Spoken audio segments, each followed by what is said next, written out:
In the world of myths, I sometimes wonder if things just stop existing when their purpose is done.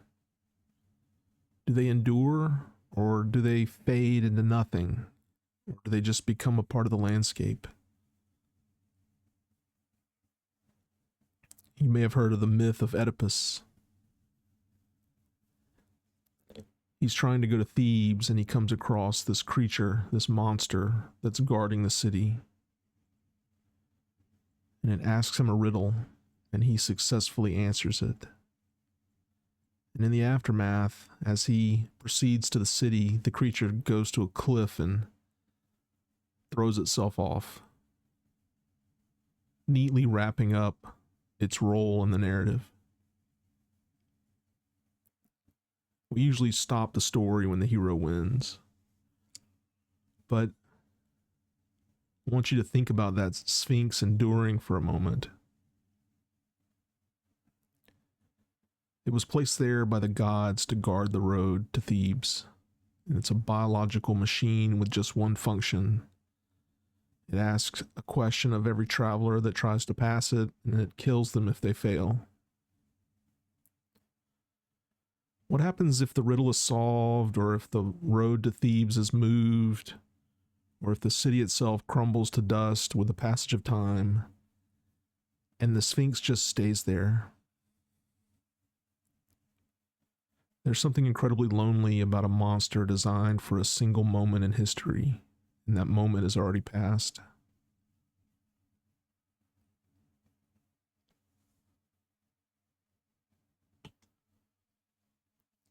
In the tomb of Qin Shi Huang, there are 8,000 terracotta soldiers. There are horses and chariots, bronze weapons. These things are works of art. Every single face is unique. They were commissioned and built at great expense. Their purpose was to guard the emperor in the afterlife and to fight wars in the land of the dead.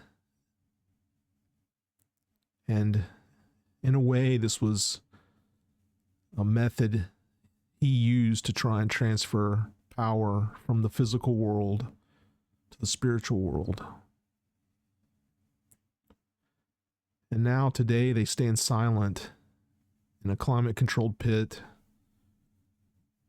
and archaeologists and anthropologists study them, and tourists come by to see them.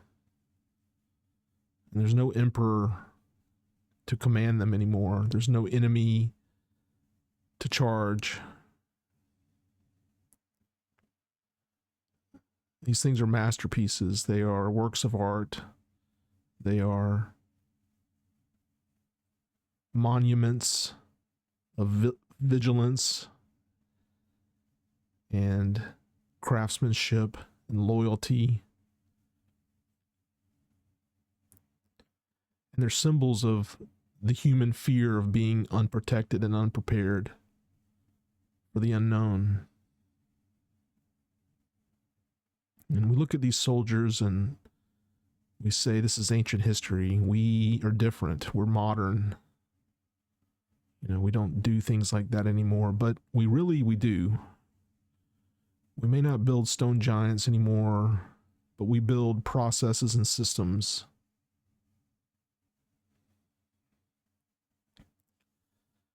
There's a thought experiment called the paperclip maximizer. And you're supposed to imagine that you have an AI that you instruct to make as many paper clips as possible, as efficiently as it can. It does exactly what you want it to do. And eventually it uses up all the wire, and it starts turning furniture nearby into paper clips. And then it starts to consume the building and turn it into paper clips. If nothing stops it, it starts to use people. This machine isn't evil. It's just blindly following a command that was never meant to last forever. It's the ultimate bureaucrat. It doesn't ask why we are making paper clips. It just looks for metal and uses whatever it can find. And human-made systems and human-run systems work the same way. In a sense, we are paperclip maximizers for various things.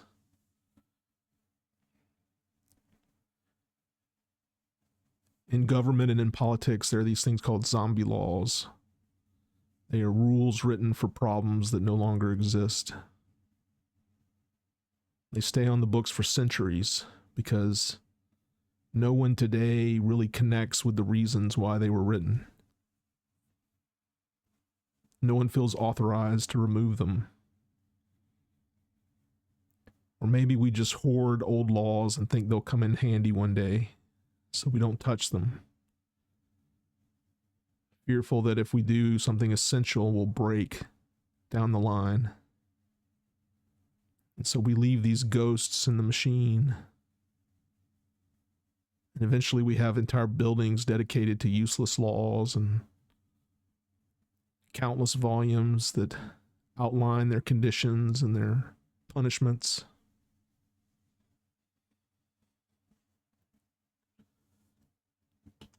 Imagine a border checkpoint in the middle of two countries that used to be at war, but today they're friends. And so they opened the borders and lifted the gates, but they didn't tear these structures down. They left concrete bunkers and the shape of the old monster that guarded them. And maybe there's even a guard checking IDs and waving to people as they pass through because that's what his father did and his father before him. A system that was never turned off. And as the shape of this monster remains with us, the will behind it, the reason for its existence is gone. It becomes a monster that guards nothing.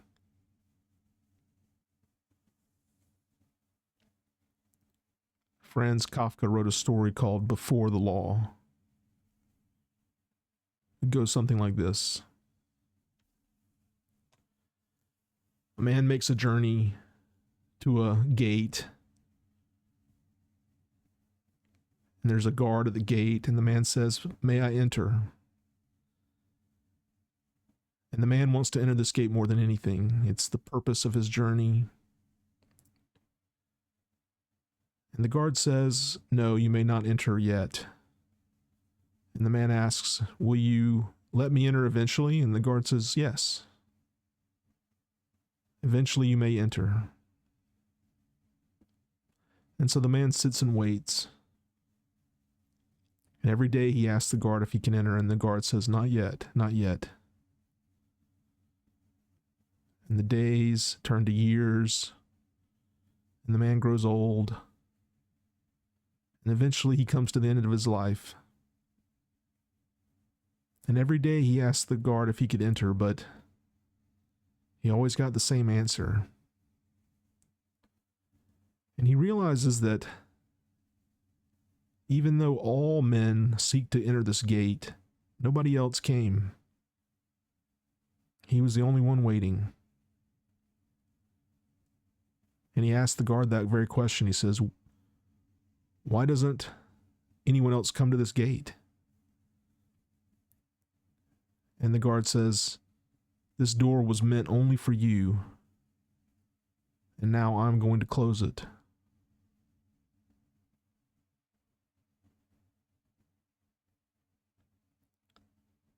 There's a terror in the idea of a system that's not malicious, but was built for something else and has no place in the here and now. And yet it remains.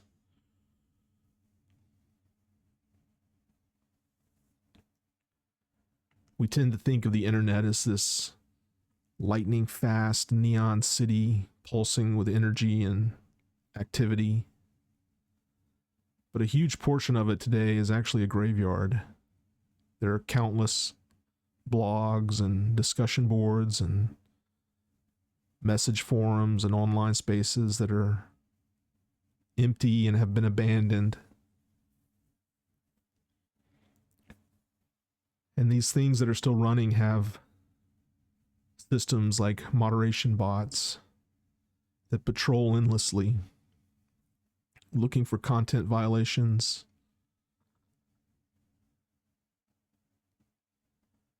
enforcing community rules for communities that have moved on or passed away. I sort of imagine these things like the digital ghost of a Victorian school teacher walking up and down the rows of its class and rapping the knuckles of ghost students, and the room around them is already rotted away.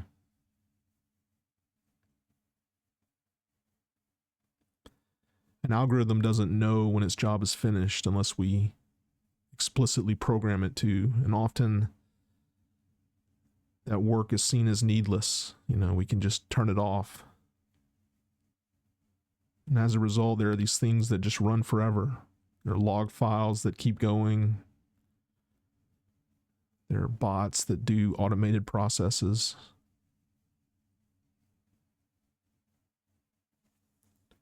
In banks and in power grids and in old corporations, there's all this legacy code lying around, written in languages that no one learns about anymore or teaches. And most of the people who understand these languages are either retired or have passed away.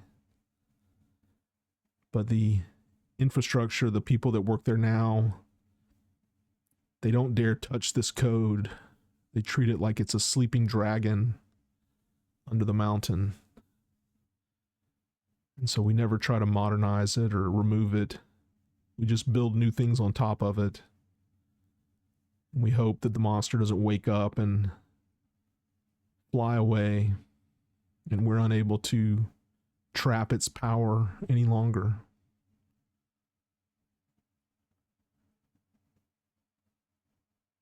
A guardian without purpose doesn't retire. It becomes something else. It becomes a predator. And oftentimes we don't have a leash for that creature.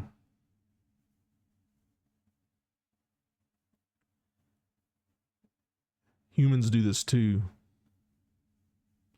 If we're being honest with ourselves, we are the master architects of monsters that guard nothing.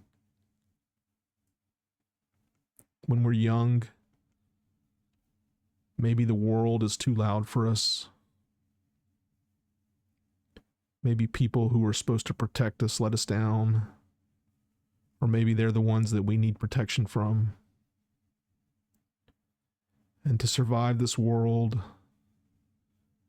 we create our own guardians, our own sentinels. And maybe it's a wall of silence that we retreat into, or a temper that growls to keep others away, or a doubt, a monster in our throats that stops words from spilling out like, I'm hurt, or I love you, or I need this. Words that we should have said. And it worked. That's the tragedy of it. When we are young, these tools worked. These systems worked, and they did their job, and the monster protected us. But we're not in that house anymore that we grew up in, and we're not small anymore, and we're standing in a new life that we've built.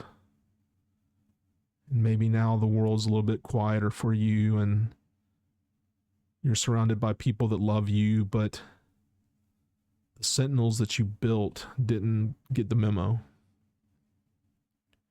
You're still paying a massive security fee to a threat that went bankrupt a long time ago. And you're exhausted. And these things are your terracotta soldiers. They're mortal guardians that watch over an empty tomb. The trauma that we experienced is a ghost in our past, but the guardian we built to deal with it is still with us.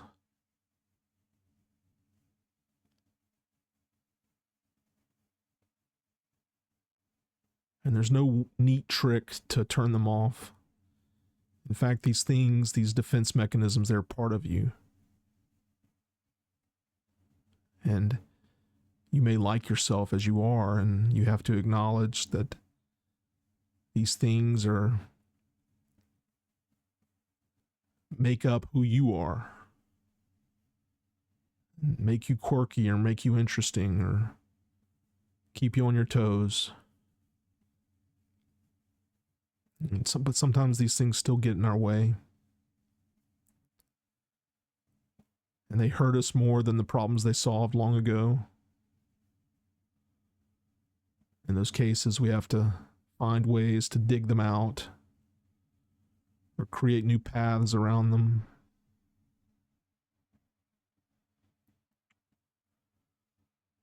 They are the monsters that guard nothing. Their purpose is over. The riddle's been solved. The old trauma turned to dust. And the gates are before us and they're open. And there's nothing left to fear.